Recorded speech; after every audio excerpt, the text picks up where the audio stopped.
I believe that interpolation is hardly rhetorical, Mr. Spade.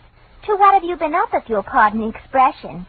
And has that girl regained her facilities? I wouldn't know, but her faculties are as good as ever, if you'll pardon the expression. Mr. Spade, sometimes I think you're a regular philanthropist. Don't you mean philanderer? How much money did you make out of that case? Well, I broke even anyway. That's what I mean. You're a philanthropist. Well, you know best, Bernadine. By the way, was that man really murdered with the buzzsaw, or was that just publicity? He really was, Bernadine. Why? There just happened to be one lying around. Oh, I don't mean that. Why was he killed? For the wheel of life. Oh. You're not going to ask what that is? Some curio, no doubt. Listen, Bernadine, the wheel of life is, oh, well. I suppose I don't have to tell you to stay where you are. Just sit quietly with your book in your hand, and I'll be right down to dictate my report on the wheel of life caper.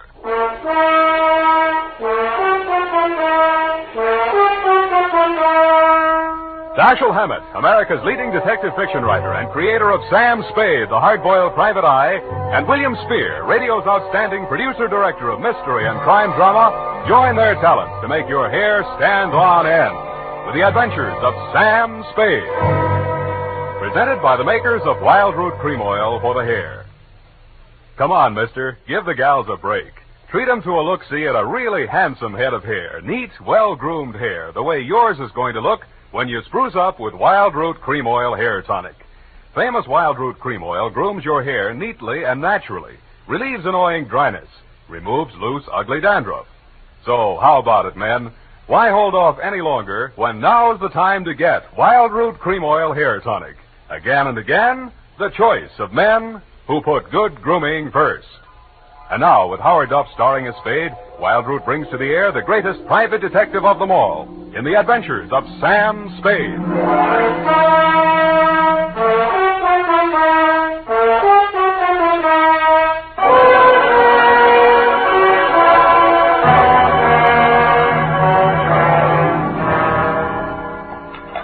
I went down to St. James and Florence to see my baby there.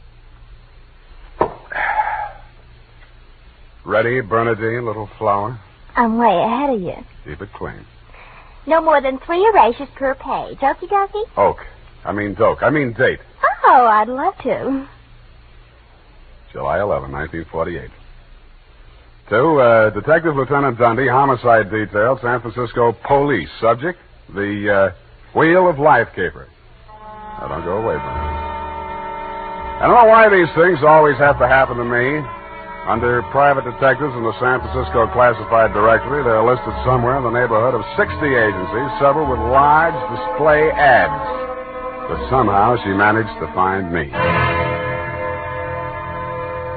It's all so strange, Mr. Spade. I hardly know where to begin. Well, the beginning is always a pretty good place to start, Miss O'Farrell. Yes, the beginning. It was like waking out of a nightmare you can't remember. Everything seemed out of proportion. Even the buildings along the street seemed to be leaning at a crazy angle.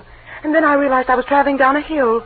I looked wildly around for something to help me get my bearings. There was a street sign, O'Farrell, stuck in my mind, so I gave it to your secretary when she asked for my name. Uh-huh. And what's your real name? I don't know. I don't know who I am, where I came from, or where I'm going. Mr. Spade, I'm so frightened. Now, wait a minute. A lot of people suffer from temporary loss of memory. Most of them recover. But amnesia is a sickness, and I am not a doctor. Oh. And you won't even try to help me? Well, I can give you the name of a good head doctor right here in the building. There's also missing persons. Oh, but I'm not a missing person. I'm right here. Yeah, I mean, where you aren't, somebody might be missing you, n'est-ce pas? But the police... Oh, I'd rather not. I might be wanted for some crime. How do I know? You sure you want to find out? Oh, yes, I do. It's terrible not knowing. But I want to find out for myself.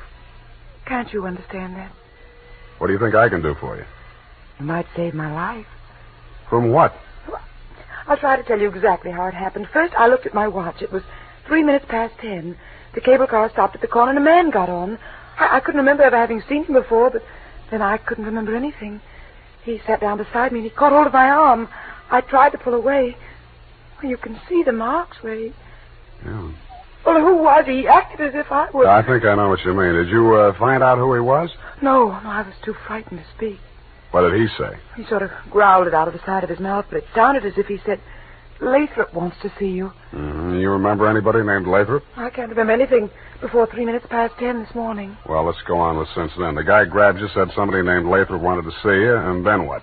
I went into a panic. I managed to jerk away from him, and I jumped off the moving car, and then I looked in the classified section, and I found you. Why me? I don't know. The name, I guess. A Spade to dig up my past. Please, Miss O'Farrell. Do you think I'm very silly? No, I think you're very beautiful. I wish you could remember whether you're married or not. Oh, no. Well, at least I have no wedding ring. What have you got? I mean, besides what's visible. Well, I couldn't find much of anything. I went over my clothing. There don't seem to be any marks of any kind. Mm-hmm. Well, you got any money? A little over $300. Let's have it. The purse, too. All right. Lipstick, aspirin, bobby pins, Kleenex. Nothing here. They couldn't have been bought in any drugstore. Powder. Hey, what kind of powder is this? Then there was this in my coat pocket.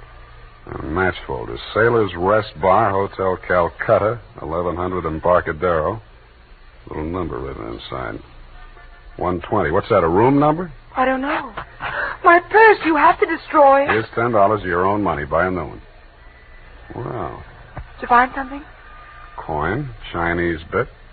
Good luck piece, probably sewn in by whoever made it, maybe in China. That ring any bells?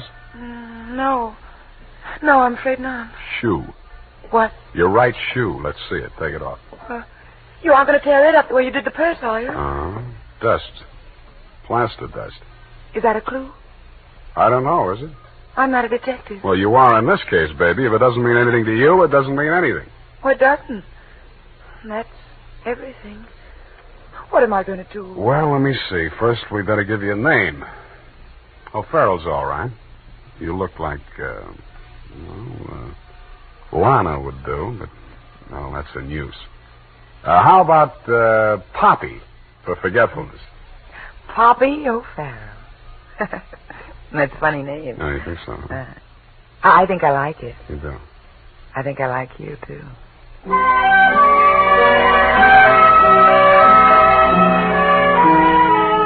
I liked her, too. There may have been blanks in her brain, but the rest of it figured. In the elevator, I started adding it up, and by the time we reached the street floor, it came to quite a tidy sum. Where are we going, Sam? Far, I hope. But first, we're going to find you a place to stay. Oh, yes, we must be practical. No use overdoing it, huh? Oh, no, Sam, I didn't mean... Oh, wait. What's the matter? You remember something? That man, the one who followed me this morning, he's standing right out there waiting. The one in the straw hat leaning against the newsstand? Yes. Where are you going, Sam? You stay here. I just remembered something I hoped I could forget. Hello, Shuggy. What brings you back to town? Do I know you? That doesn't matter. I know you. The name you were using when you blew this town was Shuggy Bellows. You wouldn't take the risk of showing your face here again unless the caper was worth it. You got a big nose. Keep it clean. You've been tailing that girl all day. Why? Dame? What dame? Who's Lathrop? I don't remember. Okay, I'll give you a chance to think it over. Hey, officer! You dirty shamus yelling. No, you don't. Come here. What's going on here? Break it up. Oh, Mr. Spade. Is this fella giving you trouble now? Yeah, what kind of a beat are you piling here, Clancy, letting a cheap drifter like this walk around with an armpit full of gun? Or are they handing out permits to characters like these days? No, how about that, son? Have you a permit now? And a goop copper. Oh, so where did them clever lassies? What? Come along, me bucko, before I lose me temper and give you your lumps now. Okay, I'm coming. That's better now. Much obliged, Mr. Spade. I'll pay you for this, shamus. And a goop to you, too.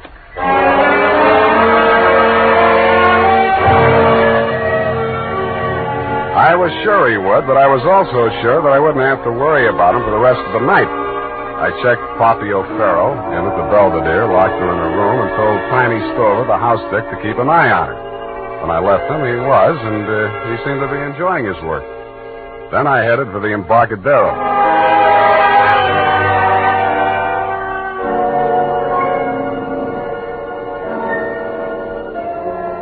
I found the Hotel Calcutta, but I couldn't find the lobby. There wasn't any. It had been squeezed out by the Sailor's Rest Bar. So I tried the bosun-type bartender. Howdy, mate. You got business aboard? Yeah, where do I find the purser? Hey, one to shore. All the officers went ashore except the janitor. He's passed out in his bunk. Oh? How about the passengers? You're in the thick of them right now. They spend most of their time and their money right here. Which one belongs to 120? You a dick? Yeah, but I got $10. Well, what I can tell you ain't worth it, but thanks anyway. He stayed in his cabin. I only saw him at once. That's when he went ashore. I says to the deck steward, that's room clerk to you. It was a general. He says, name of Korolenko. I noticed him because he was a real creep, see? 6'4" of solid brass. His head stuck up in the air, and he didn't move nothing from his stern to his shoulders. A real Frankenstein. Do I keep it then? Yeah. Do I get a look at his room? Yeah, sure. Go ahead. Who's stopping you?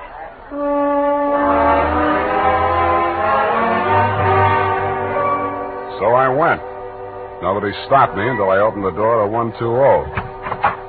Then I stopped myself. It was an inside room with one small window and an air shaft. But it looked as if a flurry of snow had blown in. The floor and the rest of the flat surfaces were sprinkled with a fine, dirty white powder. It wasn't snow, it was dust, plaster dust, like the stuff I'd found in Poppy's handbag and on her shoes.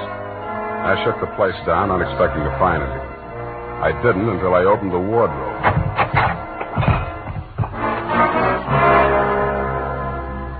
It was the body of a well-dressed ship surgeon, but his uniform was rumpled, torn, and bloodstained. From the look of him, his throat had been cut. I wondered if Poppy would be able to jog her memory that far back. When I found the murder weapon, I hoped she couldn't. I really did. It was not a knife. It was not even a razor. It was an electric buzzsaw. That tore it.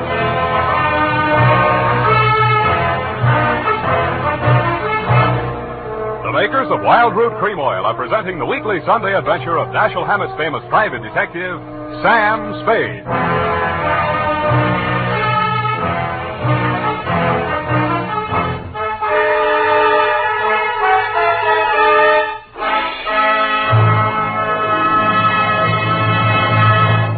If you want the well-groomed look that helps you get ahead socially and on the job, listen. Recently, thousands of people from coast to coast who bought Wild Root Cream Oil for the first time were asked, how does Wild Root Cream Oil compare with the hair tonic you previously used? Better than 4 out of 5 who replied said they preferred Wild Root Cream Oil. And no wonder. Wild Root Cream Oil grooms the hair neatly and naturally, relieves annoying dryness, and removes loose dandruff. What's more, non-alcoholic Wild Root Cream Oil is the only leading hair tonic that contains soothing lanolin. So ask for Wild Root Cream Oil Hair Tonic. Again and again, the choice of men who put good grooming first. By the way, smart girls use Wild Root Cream Oil too, and mothers say it's grand for training children's hair.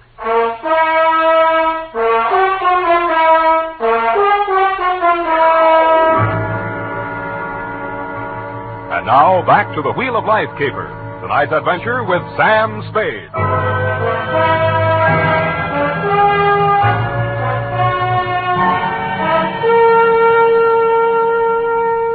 Times being what they are, I could use a little publicity. And so could you, Lieutenant Dundee, what with the elections coming up and you with no promotion all these years. This one time, I got it instead of you and wished I hadn't. The morning papers called it the Buzzsaw murder and went on shamelessly from there. Horror killing related by Private Eye. Stan Slade, ex-Pinkerton man, mum on mystery woman. Elderly sleuth dodges photographers, denies hotel visit, was in bed with Apple and good book, says Peeper. There wasn't a word of truth in it, mainly because nobody could get at the facts. I wasted most of the day down at headquarters trying to find out what name Shuggy Bellows had been booked under. Then I dropped in at the Belvedere. Poppy had checked out. I decided to go back to my office and drink poison. I hardly got the desk drawer open when a sobering influence walked in. It was a Mr. 6'4" of solid brass. The Frankenstein who had been described to me by the bartender as the occupant of room 120. Excuse me. I am Korolenko. Please, I shall sit down. I am so heavy. Make yourself at home. Oh. Mr. Spade, Slade. Excuse me. I am so heavy. I am Korlienko. So you told me. I am really Spade myself. So, why are she hiding from me? Who? That girl, Miss Paget.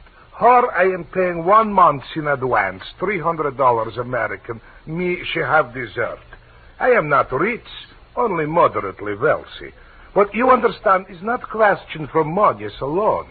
That ship's doctor, he was most kind to me. He cared to me even after I arrived. Now he are dead for his pains, his dirty tricks. Yeah, I know how you feel. Now, if you'll take it a little easy, I think we'll get farther. You say this girl's name is Paget, and she traveled with you. From Macau, where she is the Florence Nightingale for Portuguese hospitals, forcing me to employ her, all others being Chinese nuns. That figures. You sick? No, only I am so heavy. They are breaking my back in traffic accident, a rickshaw collusion. You're wearing a plastic cast? Yes, like a turtle, I am closed with my neck sticking out. Look, see? Now it is better as before. The ship's doctor trimmed the rough edges with buzzsaw. Buzz, buzz, buzz, I can walk. But it's like suit from armor, for which I alive. Look.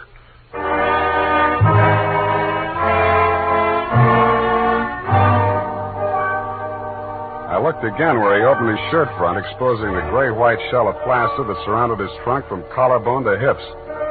In a 6-inch circle over the left side of his chest, I counted 4 bullet gouges. I dug one of the slugs out and examined it. It was .32 caliber.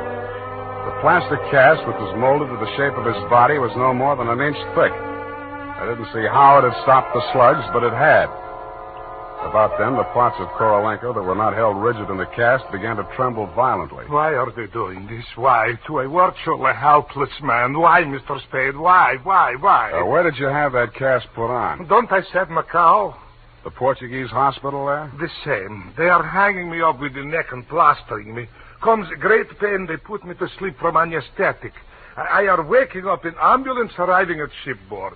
Why you wish I should tell you my operation? More important things we should be discussing. I think so, too. I think Miss Paget and her friends had something they wanted to smuggle out of Macau and into San Francisco, and you're it. Oh, excuse me. I am not comprehensible. Look, I mean, while you were out with the anesthetic, they planted the goods, whatever they are, in or under your cast. Oh, that is why I am so heavy. The wheel.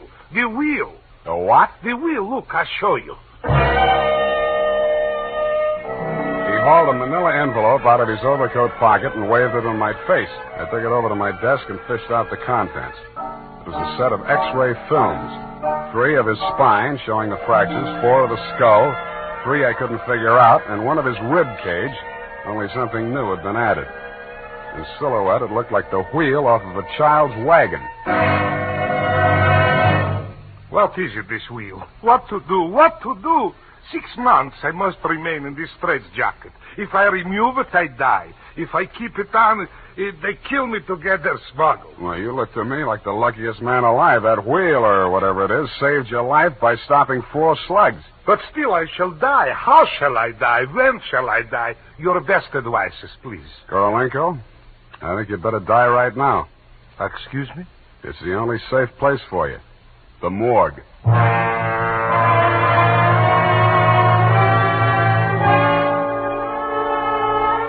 I called my friend Maxie the morgue man, gave him pitch number 137596. He agreed to play along. An hour later, I stood on the curb, head bowed, hat in hand, as the morgue wagon drove away into the gathering mist. Start facing away, What do you want, Shuggy? I want to blast this gun straight through you, and I will if you give me any excuse at all. You sound like you mean that, Shuggy. You're getting smart, Shamus. I get going. Where to? Mr. Lathrop wants to see you.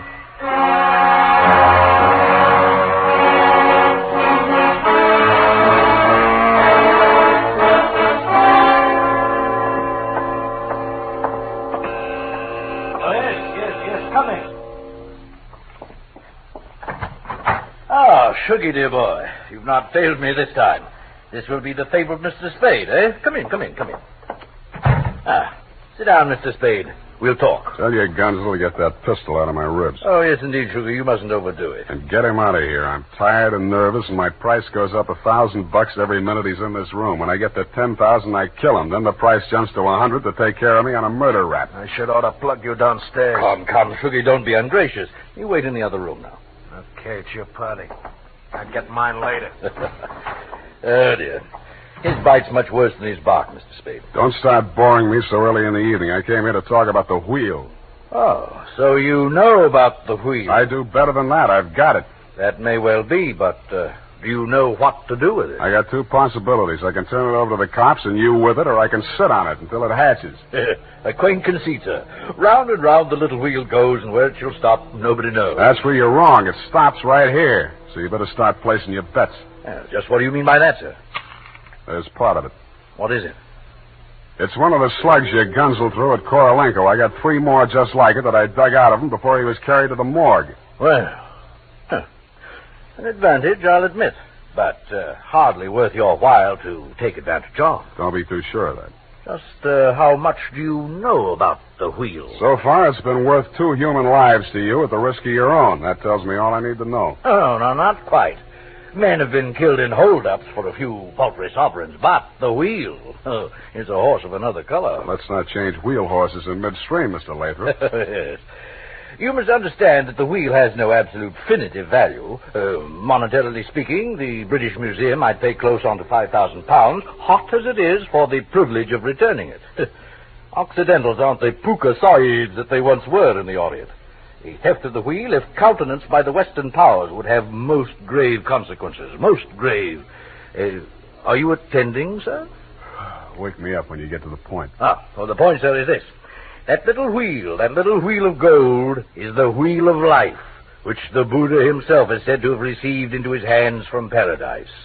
Now, given such a relic, a few old Buddhist monks can set up a shrine which, even in the most miserable surroundings, can attract enough pilgrims to outgross Radio City, Madison Square Garden, and Miami Beach in season. To say nothing of Hialeah. Yes, quite.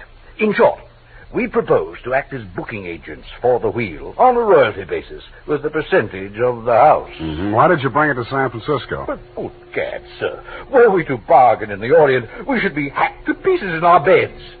I'll settle for a lump sum and let you do the bargaining.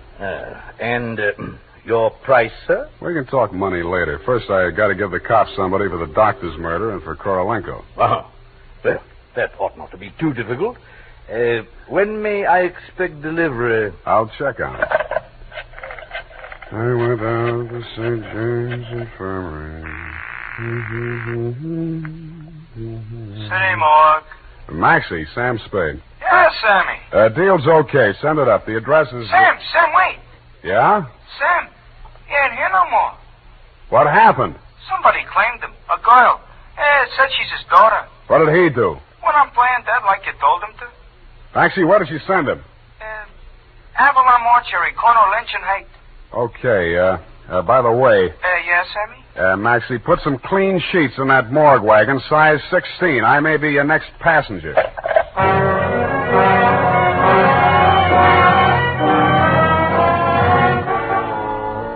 At the Avalon Mortuary, the night watchman let me in. He said Mr. Korolenko's daughter had brought an overnight bag and was keeping a vigil by his beer in slumber room number 7. I approached on tiptoe. Just as I reached the door, I heard the most terrible sound I've ever heard. It was a buzzsaw biting into plaster. How deep, I didn't like to think. I did the first thing that popped into my head. I grabbed up a lamp from a console, smashed the bulb, and plunged it into a vase of flowers.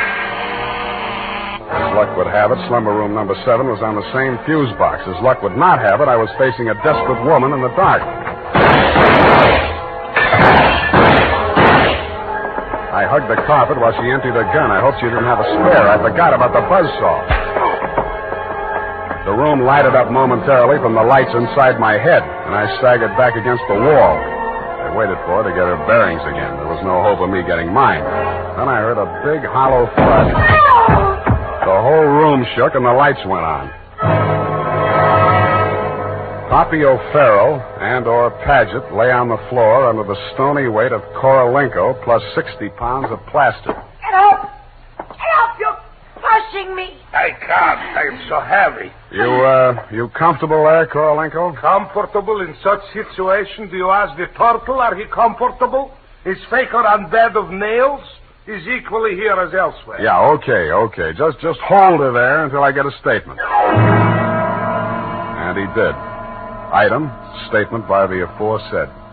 It was like waking out of a nightmare you can't remember.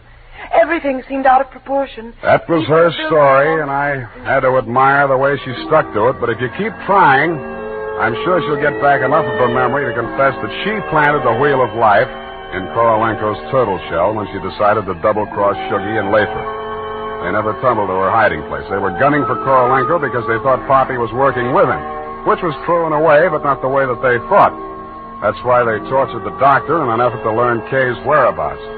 I understand your boys have picked up the rest of the trio, and they can tell you everything except why I conceived the brilliant idea of having Korolenko play dead. Between you and me, amnesia's a handy little gadget to have around, Dundee. I'm trying to draw a few strategic blanks myself. Period. End of report. Pardon me, Mr. Spade. Yes. There are just a few little coincidentals that I do not find entirely reprehensible. Such as? Well, I don't want to appear lucid or anything of that type. Believe me, you doesn't. I mean, don't it? Oh, you say the sweetest thing. But it's about the wheel. Oh, yes, the wheel. Well, I'll tell you what you do. You type that up. I've got to call in about that now.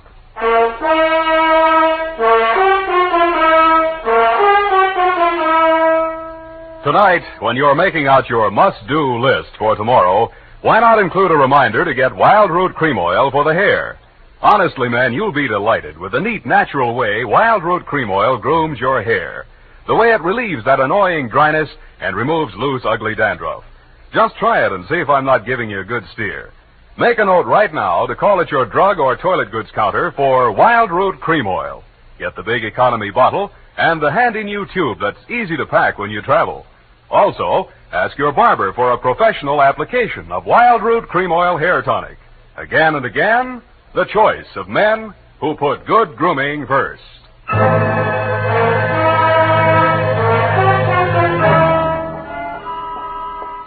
you ascertain the lowdown on the wheel of life? I certainly didn't. No, we won't know about that for 6 months. Because definitively, definitely, that plaster cast has to stay on him. Doctor's orders, you know. Oh, but I won't be here 6 months from now. You can say that again. But I won't be here 6 months from now. Stop repeating yourself. But you just said you can say that again. Yeah. Just as distinctly as if I was sitting here. That's what I like about you, Bernadine. A woman of distinction, that's what you are. Well, if you want to take me dancing, why don't you just say so? Bernadine. It's leap year, and I always say discrimination is the better part of value. You are absolutely corrupt. Well, I'm glad I'm right about something. Good night, Mr. Spade. Good night, and I'll say if it kills me, sweetheart.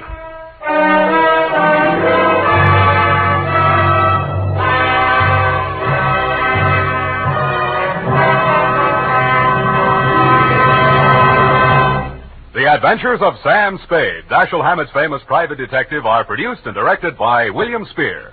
Sam Spade is played by Howard Duff.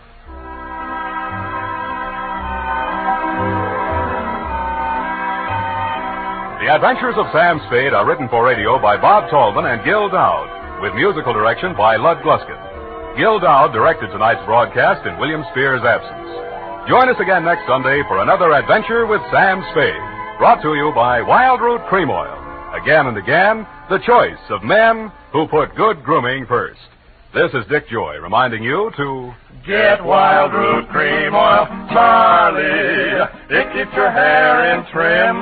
You see, it's non-alcoholic, Charlie. It's made with soothing lanolin. You better get Wild Root Cream Oil, Charlie. Start using it today. You'll find that you will have a tough time, Charlie, keeping all the gals away. Hiya, Baldy. Get Wild Root right away. If you're thinking of volunteering for the U.S. Army or Air Force, here's a word of reassurance. As an Army and Air Force man, you'll become a skilled professional in a specialized field. The training you get will always be useful, not only in military, but in civilian life as well. This is CBS, the Columbia Broadcasting System.